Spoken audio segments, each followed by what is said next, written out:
Vous savez ce qui me terrifie le plus en tant que médecin, ce n'est pas la maladie, ce n'est pas l'âge, c'est de voir des patients perdre 10 années de vie à cause d'une routine matinale catastrophique qu'ils répètent depuis 40 ans sans savoir qu'elle les tue à petit feu. La semaine dernière, une femme de 68 ans est arrivée dans mon cabinet. Elle s'était cassé le poignet en tombant le matin, pour la 3e fois en 2 ans. Et quand je lui ai demandé de me décrire exactement comment se passait son réveil, j'ai compris.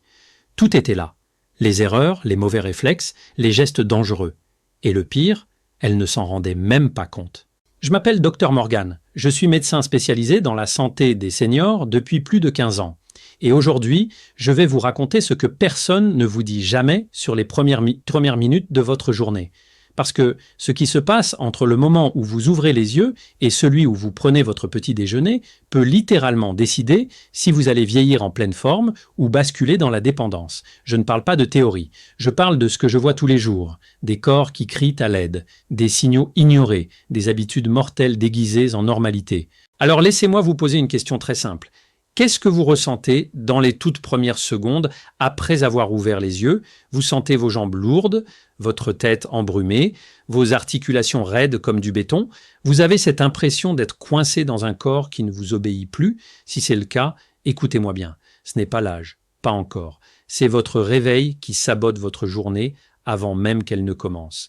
Imaginez votre corps comme une vieille maison. Une belle maison, solide, avec des années de vie derrière elle, mais une maison qui a besoin d'un réveil en douceur.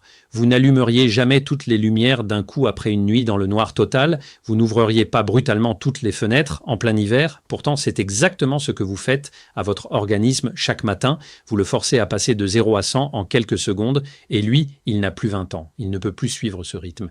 Et laissez-moi vous expliquer ce qui se passe réellement dans votre corps au réveil.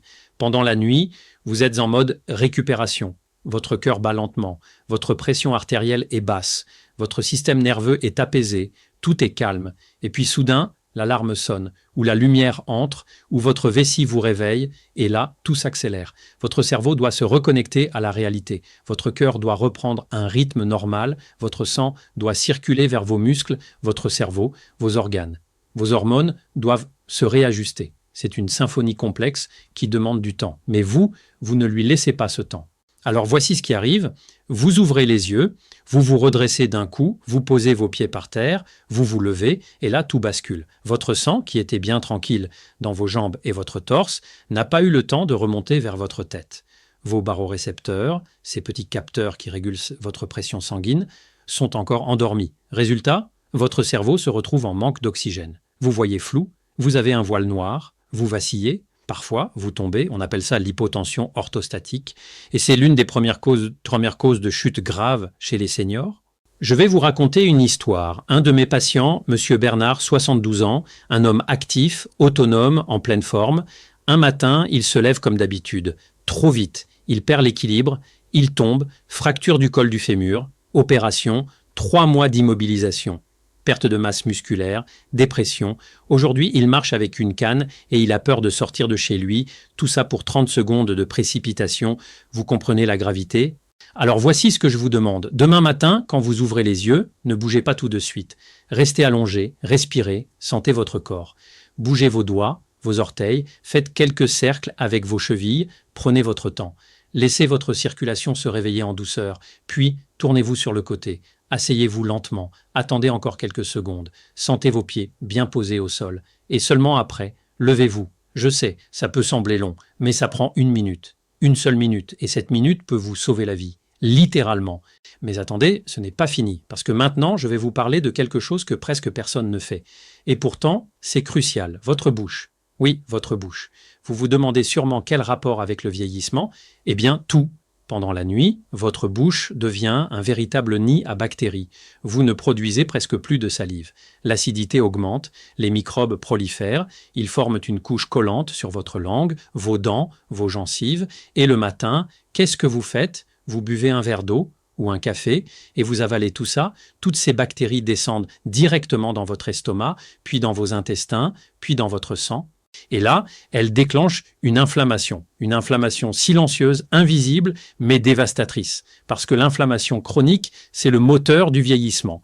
Elle abîme vos artères, elle ralentit votre cerveau, elle affaiblit votre système immunitaire. Elle favorise les maladies cardiaques, le diabète, Alzheimer, tout ça parce que vous n'avez pas nettoyé votre bouche avant de boire. Alors voici ce que je fais moi-même chaque matin. Avant même de penser à manger ou boire, je vais dans la salle de bain. Je prends mon gratte-langue, je racle doucement ma langue de l'arrière vers l'avant. Vous seriez choqué de voir ce qui sort. Ensuite, je fais un bain de bouche à l'huile. Je prends une petite cuillère d'huile de coco. Je la fais circuler dans ma bouche pendant 1 à 2 minutes, pas besoin de plus. Puis je recrache dans un mouchoir, jamais dans l'évier, ça bouche les canalisations. Et seulement après, je me brosse les dents. Cette routine simple réduit la charge bactérienne, améliore la santé des gencives et protège votre corps de l'inflammation. Essayez pendant 1 semaine. Vous verrez la différence. Votre haleine sera plus fraîche, votre langue sera rose. Et surtout, vous vous sentirez plus léger, plus propre de l'intérieur. Maintenant, parlons café. Ah, le café. Ce moment sacré, cette tasse réconfortante qui vous donne l'impression de vraiment commencer la journée. Je ne vais pas vous dire d'arrêter de boire du café, mais je vais vous dire d'arrêter de le boire au pire moment possible, c'est-à-dire tout de suite au réveil. Pourquoi ?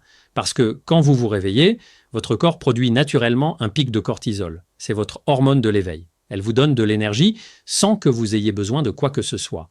Mais quand vous buvez du café à ce moment-là, vous créez une surstimulation.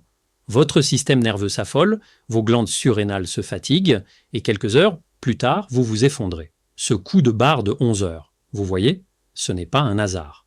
Alors attendez au moins 45 minutes avant de boire votre café, profitez de votre pic naturel de cortisol, et pendant ce temps, faites autre chose. Bougez, parce que votre corps, après 7 ou 8 heures d'immobilité, en a besoin. Pas besoin de courir un marathon, juste quelques mouvements doux, vos articulations sont enrobées de liquide synovial, c'est une sorte d'huile qui les protège et les lubrifie. Mais après une nuit sans bouger, ce liquide est épais, figé. C'est pour ça que vos genoux craquent, que vos hanches sont raides, que votre dos vous fait mal. Alors voici ce que je vous propose. Asseyez-vous au bord du lit. Faites-y tourner vos chevilles dans un sens, puis dans l'autre, lentement. Sentez le mouvement, puis levez-vous. Pliez légèrement les genoux, posez vos mains dessus, faites de petits cercles, c'est tout. Ensuite, levez un genou comme si vous marchiez et faites-le tourner vers l'extérieur, puis l'autre jambe, ensuite les épaules, montez-les vers vos oreilles, maintenez, puis relâchez en les roulant vers l'arrière, et enfin, le cou. Inclinez doucement votre tête sur le côté, puis l'autre, puis vers l'avant, puis vers l'arrière. Tout ça prend 5 minutes, mais l'effet est immédiat. Votre corps se sent vivant. Vos douleurs s'apaisent, votre énergie monte. Et maintenant, enlevez vos chaussons. Oui, vous avez bien entendu. Enlevez vos chaussons. Marchez pieds nus, sur le carrelage, sur le parquet, dans le jardin si vous pouvez. Pourquoi ? Parce que vos pieds sont des antennes, des milliers de capteurs sensoriels qui envoient des informations à votre cerveau sur votre équilibre, votre position, votre stabilité. Mais quand vous portez tout le temps des chaussures, vous coupez cette communication. Votre cerveau ne reçoit plus les bonnes informations. Résultat ? Vous perdez en équilibre, vous devenez fragile, vous tombez plus facilement. Marchez pieds nus 5 minutes par jour, sentez le sol sous vos pieds, déplacez votre poids d'un pied à l'autre, du talon aux orteils, respirez. Cette simple habitude réactive votre système d'équilibre et en 3 semaines, vous verrez une amélioration incroyable, vous serez plus stable, plus confiant, moins anxieux à l'idée de marcher. Maintenant, parlons de votre cerveau. Pendant la nuit, il perd beaucoup d'eau, jusqu'à 1 litre. Par la respiration, par la transpiration. Au réveil, il est déshydraté, il fonctionne au ralenti, vous cherchez vos mots, vous oubliez ce que vous alliez faire. Vous avez cette sensation de brouillard mental et vous pensez que c'est normal, que c'est l'âge. Mais non, c'est juste de la soif. Votre cerveau a soif. Alors avant même de manger, buvez 2 à 3 verres d'eau, pas froide, à température ambiante ou tiède. Ajoutez une pincée de sel de mer et un peu de jus de citron. Le sel contient des électrolytes qui aident vos cellules à absorber l'eau. Le citron stimule votre digestion et apporte de la vitamine C. Buvez lentement, sentez l'eau descendre, sentez votre esprit s'éclaircir, vos pensées s'organiser. C'est magique. Ensuite, mangez quelque chose de simple. Une banane, quelques myrtilles, une poignée de noix. Votre cerveau a besoin de glucose pour fonctionner. Mais pas de sucre raffiné, pas de viennoiseries industrielles, du vrai carburant naturel. Ces fruits vous donnent une énergie stable, progressive. Et en plus, ils protègent vos neurones du vieillissement. Et maintenant, écoutez bien, parce que c'est là que la plupart des gens se trompent. Après avoir bu et mangé, ils s'installent tranquillement. Ils lisent le journal, ils regardent la télé, ils restent passifs. Grosse erreur, votre cerveau a besoin d'être stimulé activement dès le matin, sinon il reste en veille toute la journée. Alors faites quelque chose, lisez un article à voix haute, faites un mot croisé, récitez les prénoms de vos petits-enfants, racontez un souvenir d'enfance, peu importe. L'important, c'est que votre cerveau travaille parce que chaque fois que vous sollicitez votre mémoire, vous entraînez votre hippocampe, cette zone du cerveau qui stocke vos souvenirs et qui est la première touchée par Alzheimer. Alors protégez-la dès le matin. Ensuite, sortez, allez dehors, même 5 minutes, même si le ciel est gris. Regardez vers le ciel, respirez profondément. Votre corps fonctionne selon un rythme de 24 heures, le rythme circadien. Et ce rythme est synchronisé par la lumière naturelle. Quand vous vous exposez à la lumière du matin, votre cerveau comprend qu'il fait jour. Il arrête de produire de la mélatonine. Il commence à produire de la sérotonine. Vous vous sentez réveillé, calme, présent. Et le soir, vous vous endormirez plus facilement. Et pendant que vous êtes dehors, respirez. Inspirez par le nez pendant 4 secondes, retenez 4 secondes, expirez par la bouche pendant 6 secondes, répétez 10 fois. Cette respiration active votre nerf vague, ce grand câble qui relie votre cerveau à votre cœur, vos poumons, votre estomac. Il calme votre système nerveux, il réduit votre stress, il stabilise votre tension. C'est gratuit, c'est simple et c'est incroyablement puissant. Et maintenant, le geste final, celui que presque personne ne fait. Parlez. Dites une phrase à voix haute, une phrase qui a du sens pour vous.